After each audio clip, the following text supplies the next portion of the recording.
அனைவருக்கும் வணக்கம். நாம் இந்தியன் பாலிட்டியில் இன்றைக்கி நம்ம பார்க்க போகிறது administration of union territories. Last class நாம் யூனியன் டெரிட்டரிஸ்னால் என்ன, யூனியன் பிரதேசங்கள்லாம் என்ன அப்படிங்கிறத பார்த்தோம்.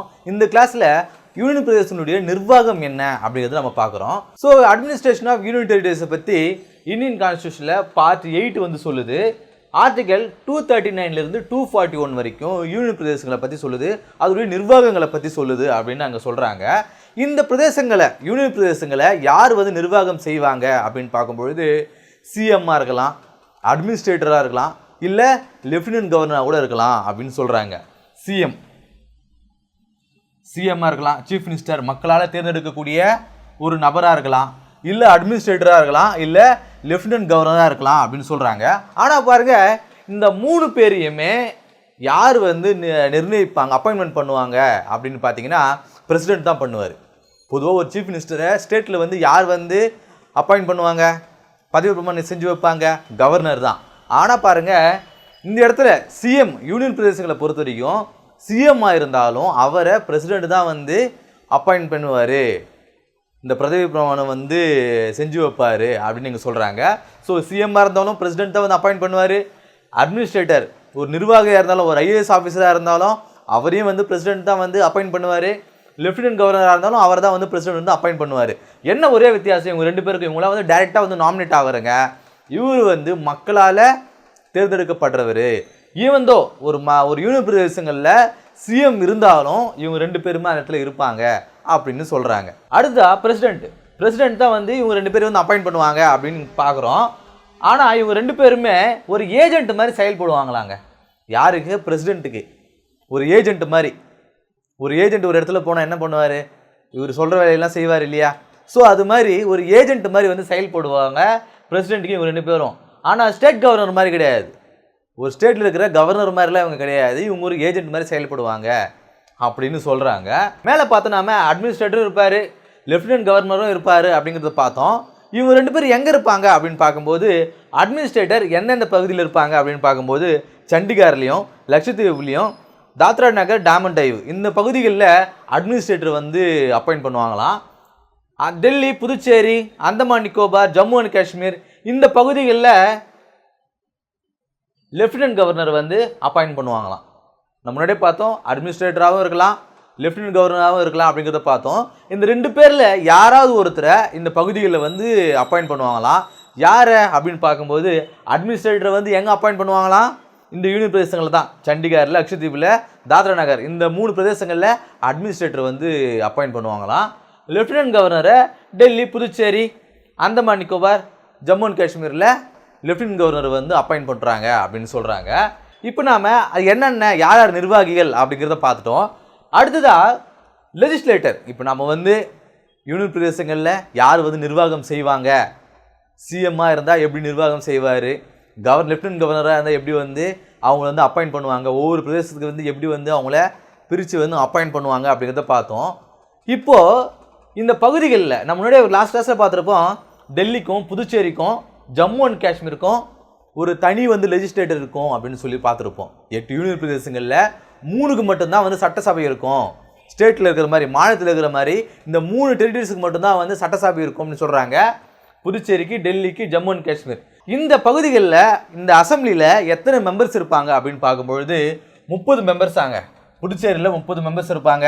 டெல்லியில், நான் சட்டசபையில் சொல்கிறாங்க, சட்டசபையில் எத்தனை மெம்பர்ஸ் இருப்பாங்க அப்படின்னா புதுச்சேரியில் 30 மெம்பர்ஸ், டெல்லியில் 70 மெம்பர்ஸ், ஜம்மு அண்ட் காஷ்மீரில் 83 மெம்பர்ஸ் வந்து இந்த சட்டசபையில் இருப்பாங்க, லெஜிஸ்லேஷனில் இருப்பாங்க அப்படின்னு சொல்கிறாங்க.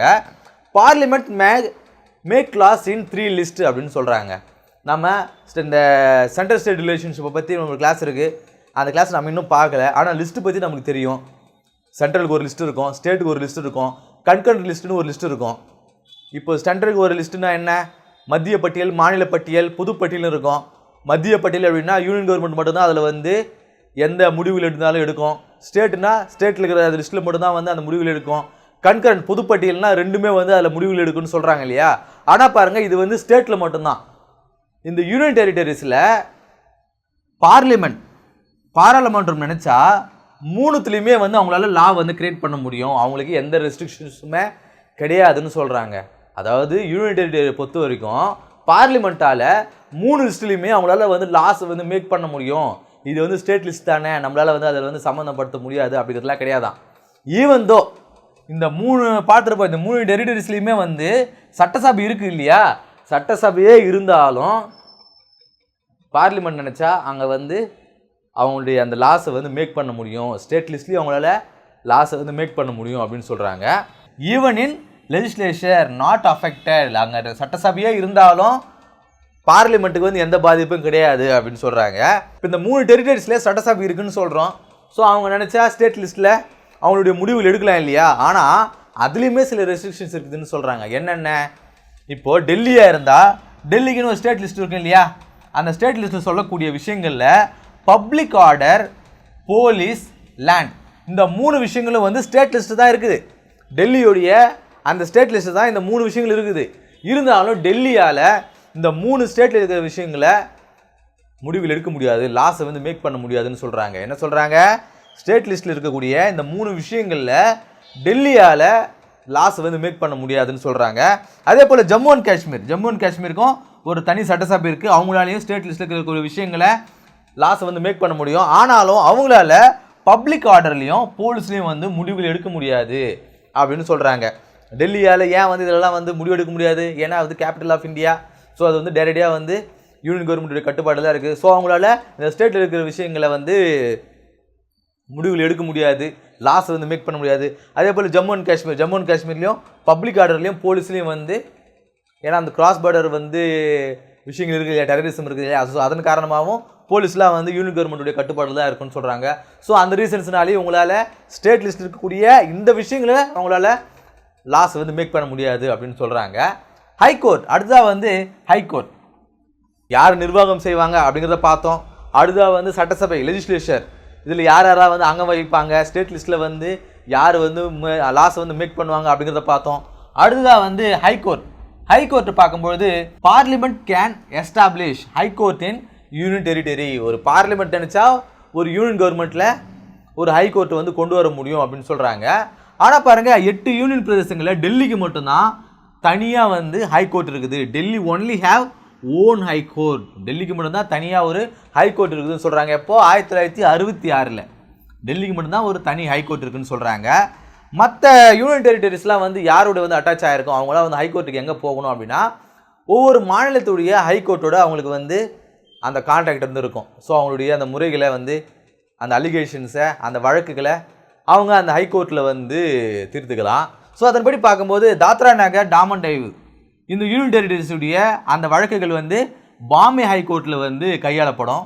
அதற்கு பிறகு அந்தமான் நிக்கோபார் அந்த யூனியன் பிரதேசங்களுடைய வழக்குகள் வந்து கல்கத்தா ஹைகோர்ட் வந்து அட்டன் பண்ணோம். புதுச்சேரியுடைய வழக்குகள் வந்து சென்னை ஹைகோர்ட்டில் வந்து அட்டன் பண்ணுவாங்க. சண்டிகாருடைய வழக்குகள், அந்த யூனியன் டெரிட்டரியுடைய வழக்குகள் வந்து பஞ்சாப் ஹரியானா ஹைகோர்ட் வந்து அட்டன் பண்ணும் அப்படின்னு சொல்கிறாங்க. இந்த கிளாஸ் எல்லாமே அட்மினிஸ்ட்ரேஷன் ஆஃப் யூனியன் டெரிட்டரிஸ்னால் என்னன்னு பார்த்தோம். ஸோ ஒரு யூனியன் டெரிட்டரியை யார் வந்து அட்மினிஸ்ட்ரேட் பண்ணுவாங்க, சிஎம்மா, மக்களால் தேர்ந்தெடுக்கப்பட்ட சிஎம்மா, இல்லை லெஃப்டினன்ட் கவர்னரா, இல்லை வந்து அட்மினிஸ்ட்ரேட்டரா அப்படிங்கிறத பார்த்தோம்.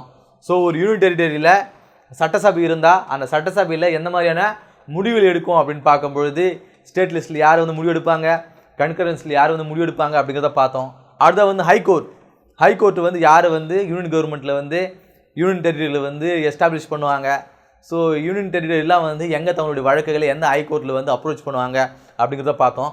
அடுத்த கிளாஸை சந்திப்போம். நன்றி.